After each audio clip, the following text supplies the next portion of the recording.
Dr. Datar will be speaking for 10 minutes on health literacy and patient safety. Dr. Datar. Well, good morning, everybody. Thank you, Anirudh, Anju, and Anjali. This is, I guess, the second time when I'm going to speak at this conference, an amazing conference that is held always in this particular hall.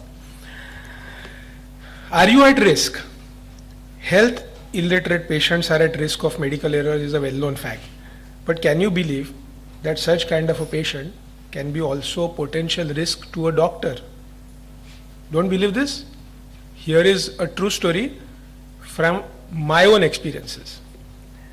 And this is a story of two patients, one whom I operated about 8 years back and one whom I operated about 3 months back.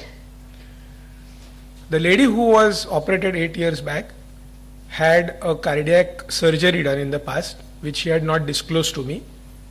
And the lady whom I operated at 2 o'clock in the night for an emergency cesarean section, I got the baby out and I found that there was a long catheter which came out from the incision.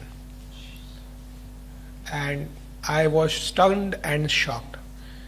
My assistant started pulling the catheter out. Nobody was aware what's going on, where it is coming from, because such kind of a catheter is never used in an obstetric gynec setup. Fortunately, the patient was under spinal anesthesia and we managed asking the patient as to did she undergo any kind of a surgery. And then she said, well, to bachpan mein I had undergone one brain surgery.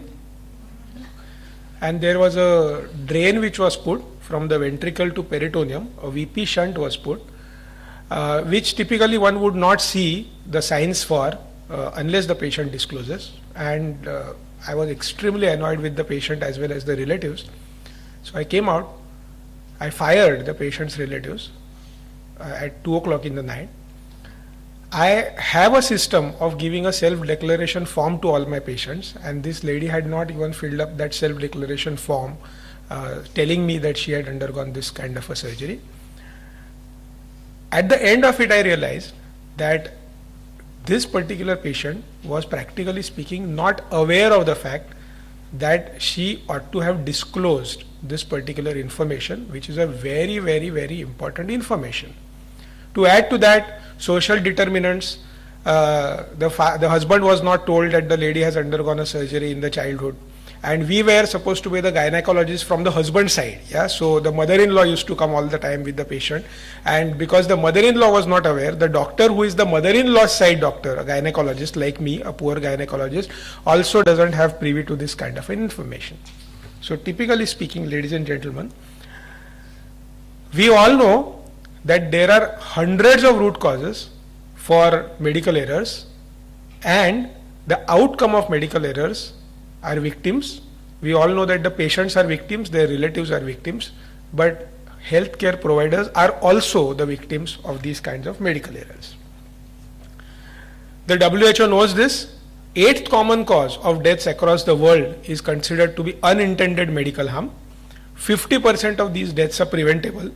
And now the WHO says that patients are the most important stakeholders if you want to prevent such kinds of medical errors. But genuinely speaking, is healthcare patient-centric? That's the question.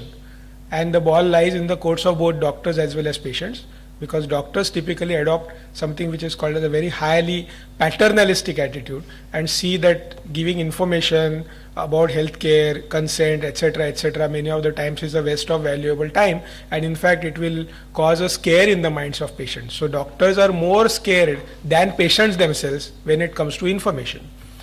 And when it comes to patients, when genuinely information is given, 40% of the patients could not understand the basic instructions such as when to take tablet, whether to take it on empty stomach or no, and 60% could not understand even the standard consent document that is supposed to be signed by them.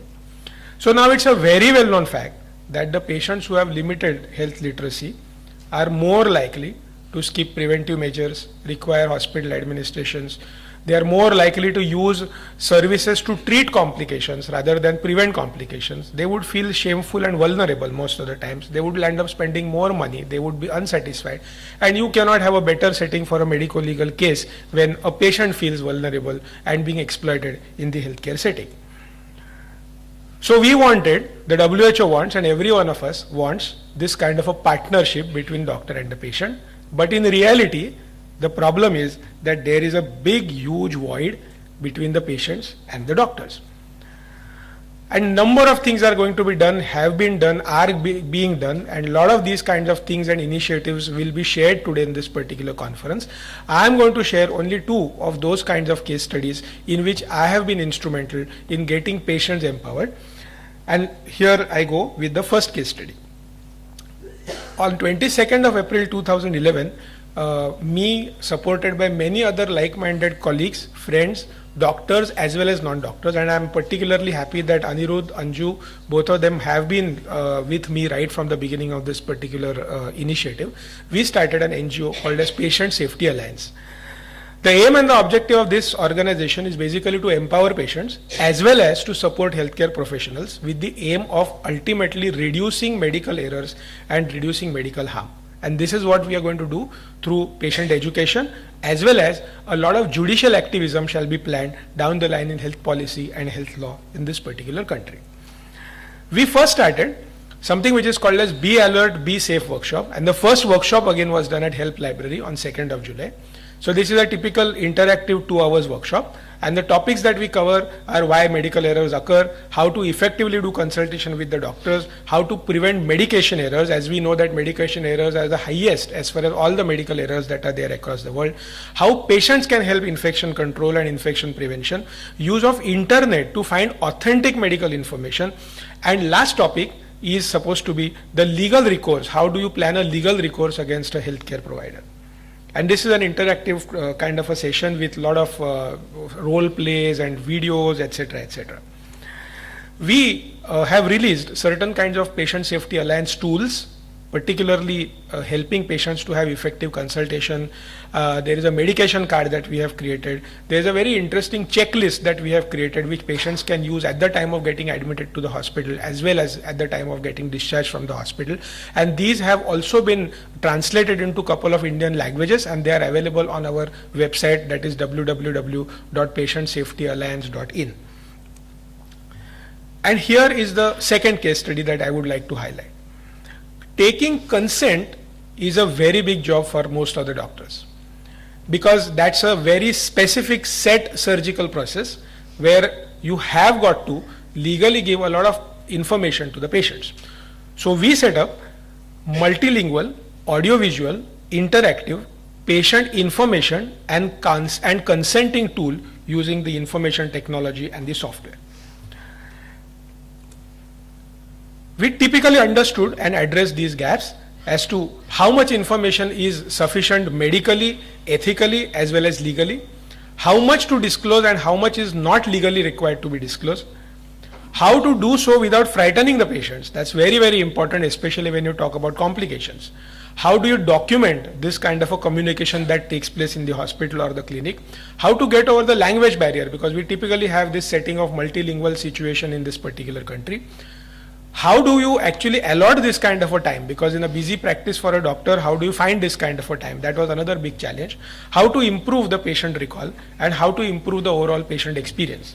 So these were the attributes that we addressed in this particular software. We did a first pilot and we realized that there are a lot of benefits of this digital consent to patients as well as to the doctors.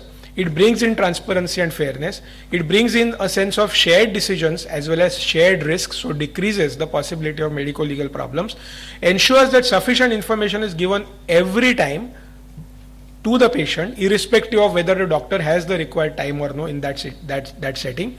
It is more effective and less time consuming from the point of view of doctors, overall leading to reduced medico-legal liability as far as the doctors were concerned. So we looked at not only the patient side, but we also looked at what is in it for the doctor in this particular experiment, because ultimately what is important is that we will have to get the doctors into this kind of a business of giving information, and unless and until you address that there is a need of this particular initiative where there is an interest for the doctors as well, the doctors will not be roped into this kind of a system.